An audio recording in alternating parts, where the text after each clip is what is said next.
Thanks so much, Ian, and good morning, everybody. Lovely to see you all on this precious day, isn't it? Remembrance Sunday. Just so good that we can stop, pause, give thanks for the sacrifice of many so that we can have a life, so we can come together here at church. It's amazing. So grateful you've joined us this morning, because I'm conscious there are many things you could be doing on a Sunday morning, but you've chosen to meet and gather with us. As Ian said, my name is David Oakley, and I'll say a big hello to those watching online as well, who can't quite be with us physically here at our Westroad site. And also we pray our blessings upon our Wesley site as well, who are meeting at the same time. And as we think about Remembrance Sunday, we think about the battles, the wars. Ian just prayed that beautiful prayer of peace. But the reality is, life seems to be full of battles and wars, and it's hard, and it's difficult, and there's pain, and there's hurt because of it. None of us actually want any of this kind of stuff yet. It just seems to be a reality, generation after generation. And so I just want to think about, is there any way any of this conflict can be turned into something good and positive, something that brings some hope and peace that Ian just prayed about? And so to help us with that, I'm just going to start off by asking a question.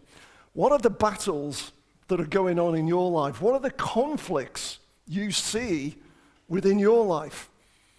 It might be with a colleague at work. It might be with someone who was a friend and isn't a friend anymore. It might be even within your own family, which is incredibly painful because it's up close. Maybe with neighbors. Is there a conflict, a battle taking place there? Or maybe it's more internal. Maybe the conflict and the battle is actually within you. A battle with your past. A battle with the way people have spoken over you. A battle with fear. Fear about the future, battle with sickness and illness, and you just don't know what the answer is. These are all battles going on in our lives, and they have an impact on us that can leave us feeling negative and struggling and are full of anxiety in life. So is there any way any of this can be turned into something good? Well, this is what we want to focus on this morning. As Nicole read to us that passage from Genesis, how a guy who was struggling with lots of personal battles somehow turned it into a wrestle with God that was going to be transformational. That which was negative was going to turn into something positive and hopeful. And so as we face these battles and we want to somehow see goodness emerge, 4 steps we're going to look at this morning that perhaps can help us on that journey of taking these personal battles that seem to cause so much damage, turn them into a positive wrestle with God that can lead to something more hopeful and a better future. We're going to see 4 things this morning, 4 steps. The first one is that we remove all distractions. One of the key elements in which for us to get breakthrough is we have to get alone with God. We've got to work this stuff out with God. So often we channel our pain and our hurt and we swing and we have a go at other people, when in fact God is longing for us to get alone with him. Secondly, even though it's incredibly painful wrestling with God at times, hang in there, remain despite any dislocation. Hold on to God in the midst of it until there is a breakthrough. And thirdly, receive God's declaration upon you. Hear what God says about you. So many of us are haunted by what people say about us. Let us hear anew and afresh what God thinks of you and what God is saying to you, because that can be a real game changer for us. And if you do have a breakthrough, if you do have that God encounter, remember the day. Mark it as something significant and life-changing that you can bring to mind in the future, which of course is very much what we do with Remembrance Sunday. We mark a day to pause, to say thank you, to challenge and hopefully change behavior as well.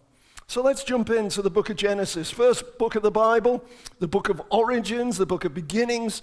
And here in the first book of the Bible, we're introduced to God. God saying, here I am, this is who I am, this is what I'm about. And he's basically saying to humanity, what I've done is create a beautiful, good world. And once humanity started to try to play God, this world got destroyed or damaged and polluted. But God hasn't given up on us and his world, and actually gives this invitation out saying, hey, come and partner with me. Come and join me in trying to bring restoration to this world and relationships. And we read of a man in Genesis called Abraham who said yes to God. He saw and heard God's calling to partner with him, and he said yes. And you start to see the growth and the development of his family that eventually becomes the nation of Israel. So we're going to jump in at Genesis 32, where the grandson of Abraham, a guy called Jacob, is trying to work out this sense of God calling. I don't know if you're aware, but the name Jacob means grabber. And that came right back from when Jacob was born. He was one of two twins. His elder twin, Esau, was coming out the womb a bit quicker than him. And what did Jacob do? Grabbed hold of that ankle of Esau. And right throughout Jacob's life, as you read a little bit about his story in some of the earlier chapters of Genesis, you see his name was lived out in his life. Grabbed, cheated, stole, whatever it took to get ahead, this man Jacob did it. And of course, he became quite successful. Big family, as we read earlier. Lots of livestock, lots of wealth. But despite that, this man's haunted. This man is scared. This man is frightened. And if you like, his life's come to full circle as he's returning home after running away, after stealing the birthright blessing of his older brother. And his older brother's coming to meet him with a small army. So suddenly, Jacob is in fear. And this is where we're going to join in on the story, this battle that's going on in his life, and potentially a physical battle to come. So let's jump in at Genesis 32, 22 to 23, where we read, during the night, Jacob got up, took his 2 wives, his 2 servant wives, and his 11 sons, and crossed the Jabbok River with them. After taking them to the other side, he sent over all his possessions. So in a way, Jacob's got all these responsibilities. He's got family. He's got a business to run. But as a result of his place of fear, as a place of this internal battle he's facing, he's going, right, I need to get alone with God. The distractions have to go. And so his family and his possessions are sent ahead of him, and he's left all alone. I would suggest to you he's probably not thinking straight. The last thing you probably want to do when you've got loads of wives, loads of kids, loads of livestock is try and cross a river at night. Yet this is what's doing. This is a picture, if you like, of the turmoil that's going on. And it's quite sad in a way, because just on the other side of the river, Jacob previously had had revelations from God. He'd had dreams from God. He'd had pictures from God about what his life, what his future would become. But instead of the light of these dreams and hopes and promises of God, there's darkness, there is fear. And so this is a picture here of the Jabbok River. You've got the Dead Sea to the south, Galilee to the north, the River Jordan, connecting those 2 major bodies of water, and this little tributary river of Jabbok, which actually means running. And here we see a modern day picture of it today. It looks beautiful, doesn't it? You think, oh, quite fancy having a picnic beside that river. Looks lovely. But you imagine trying to get all that stuff across that river. Kids, wives, etc., all across in the middle of a night. It's not lit up like Christmas over there. It would have been dark and scary.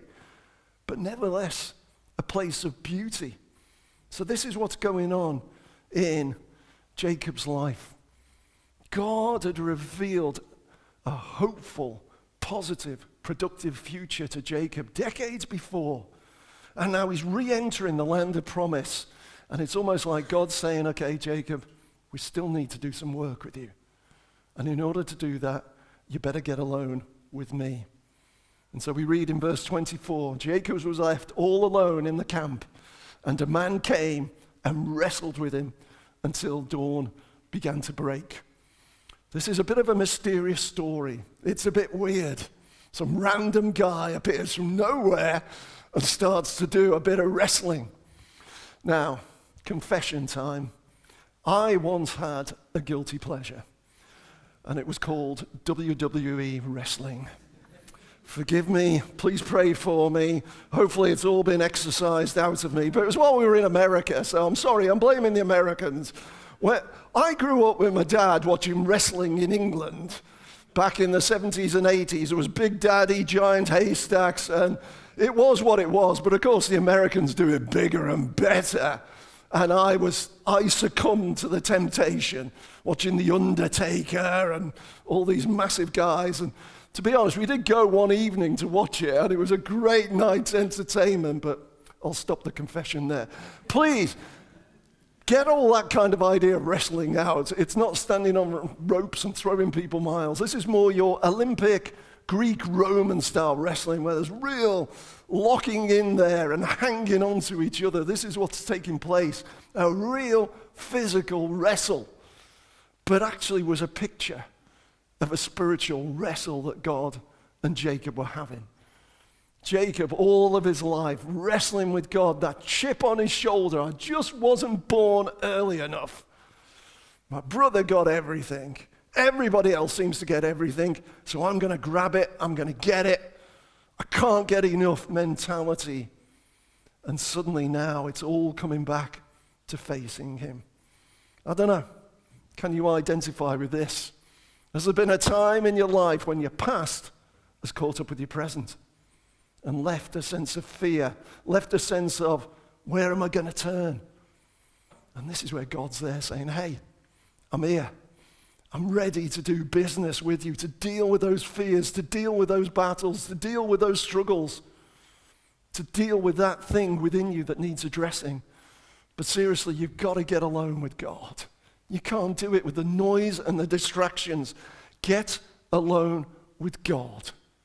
This is the first step in seeing some positivity coming out of the battles we face.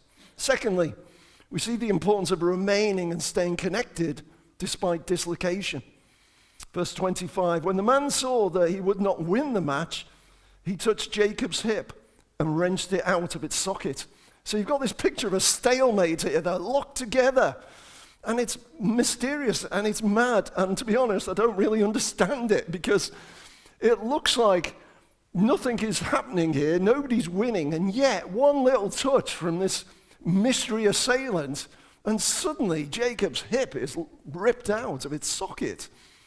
So it really feels like there's almost like a reluctance on this more powerful mystery figure to overcome Jacob in a way that's going to be painful and hard. Yet there was that sense in which it had to happen.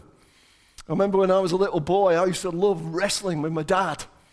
My dad wasn't as big as me, I am now, but he was a boxer. He was in the army. So when we wrestled, any time my dad could have taken me out. But he was a good dad. He came, we wrestled, we gripped each other, but he never really used his power to his full extent. And I'm getting a bit of a picture of that here. Even though there is pain and hurt. And then we see the situation here in verse 26. The man said, "Let me go, for dawn is breaking." But Jacob said, "I will not let you go unless you bless me." What a strange situation. I don't know if you've ever dislocated anything. It's incredibly painful. I've only dislocated a few fingers. That's been the extent, and that was bad enough. But a hip? And yet Jacob, all his tenacity, all his grabbing, in a way he's being used for good, as he's just hanging in there with this guy, just saying, I'm going to bless me. Come on, change my life. I want breakthrough. I want life change with what I'm facing. And so there's almost like this worldview emerging from Jacob of just carrying on being the grabber. This worldview of scarcity and pain, but a little picture of light breaking in as the new day comes. Carries on in verses 27 and 28, this dialogue, crucial dialogue. "What is your name?" the man asked. He replied, "Jacob." "Your name will no longer be Jacob," the man told him. So there's this new declaration about to kick in, possibilities for a better future, possibilities to face up to the past, to create something better in the future. And this is the significance of that question, what's your name? The man isn't just saying, what are you called by? He actually is trying to get Jacob to confess to who he really is. So I don't know how Jacob said this to the man, but he did say something. We might read Jacob, but really what's he saying? Cheater, thief, grabber, supplanter. This is who I really am. What a confession. What a confession. Then, is there any condemnation here? Is there anything there that this God mysterious figure does? He says, no. Now you've confessed that, we can start to work with it. We can start to change. Your name will no longer be cheater, grabber, thief. God's intervention meant something new and something different was going to emerge. This thing that Jacob was renowned for, every time was mentioning his name, was going to be changed. There was going to be a new life destiny. His whole life wrestling with who he is in a moment, in an instant, with one God wrestle, could be changed and provide some hope. And we see this in 28 and 29. From now on, Jacob, you will be called Israel, because you have fought with God and with men and have won. Please tell me your name, Jacob said. Why do you want to know my name? The man replied. Then he blessed Jacob there. So now there was going to be a change. The name would no longer be a sort of character flaw. No longer every time they shouted his name out, that sense of, you're a flawed character, Jacob. Now it's more of a destiny. He was a person who fought with God and humanity and won. Jacob's name, his new name of Israel, was going to be more a destiny, overcomer. You're going to be in the place of victory. Your past will no longer shape your future, Jacob. I've got something better in store for you. God is saying through this renaming, this declaration over us, a picture of victory, a picture of hope, a picture to move forward into a new destiny. The blessing of a God-given identity. And of course, when we become a follower of Jesus, that happens to us, doesn't it?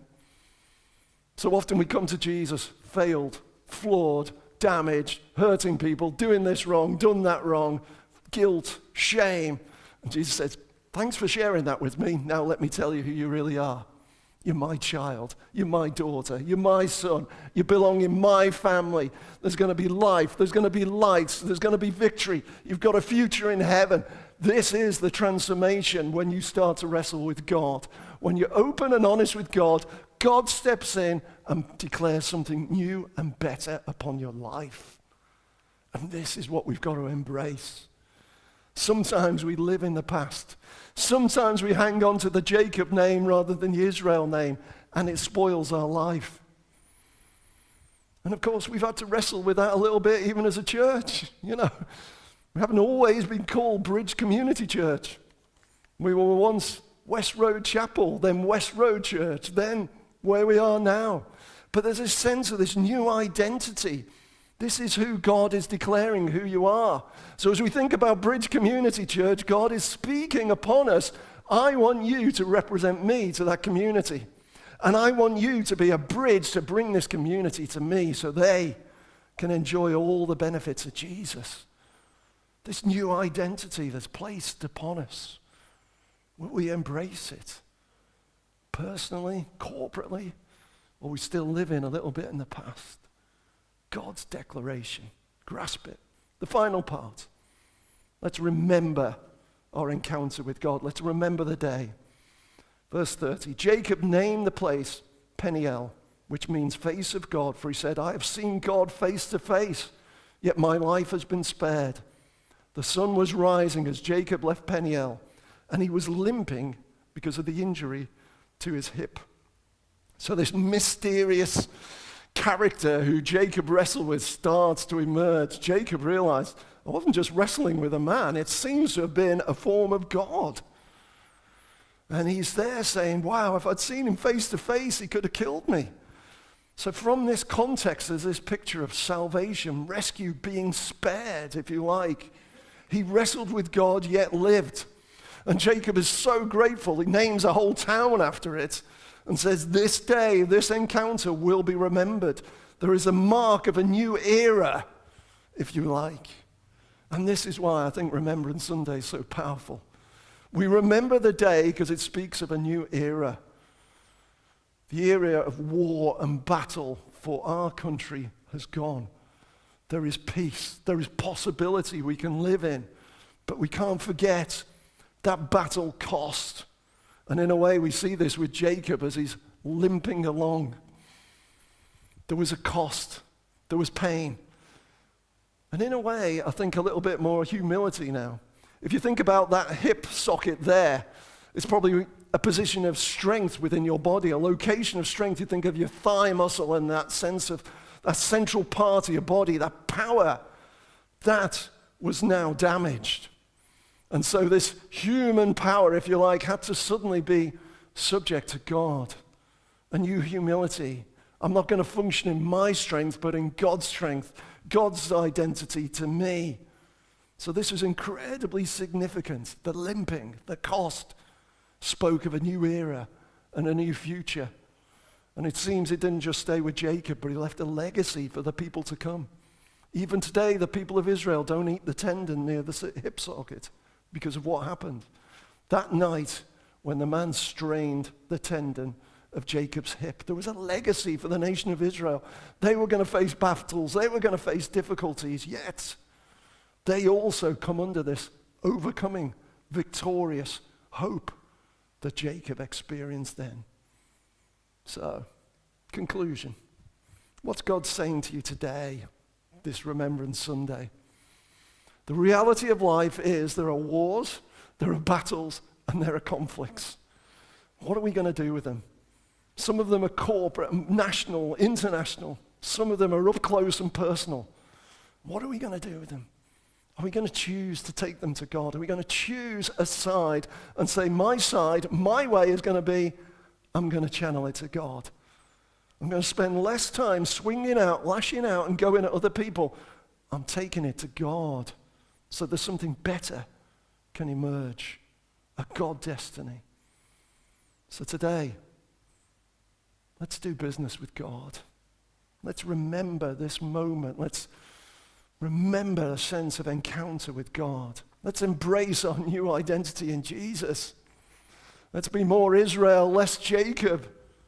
Let's hang on until we get the breakthrough, saying, God, I'm not going to let go of you until I see breakthrough here. It's painful, it hurts, it's distant at times, but I'm going to hang on. And if necessary, do we have to get rid of a few distractions so we can do business with God? Can I encourage you? God has got a new destiny, a better future for us. But it will take a wrestle with God. I'm going to invite the band back up because a few moments we're going to focus on a wrestle that Jesus had. And it was a wrestle we're glad he went through because we're reaping the benefits as we're going to celebrate and remember our time of communion. But first, Rich and the band are going to lead us in a glorious, glorious song. Thank you, Rich.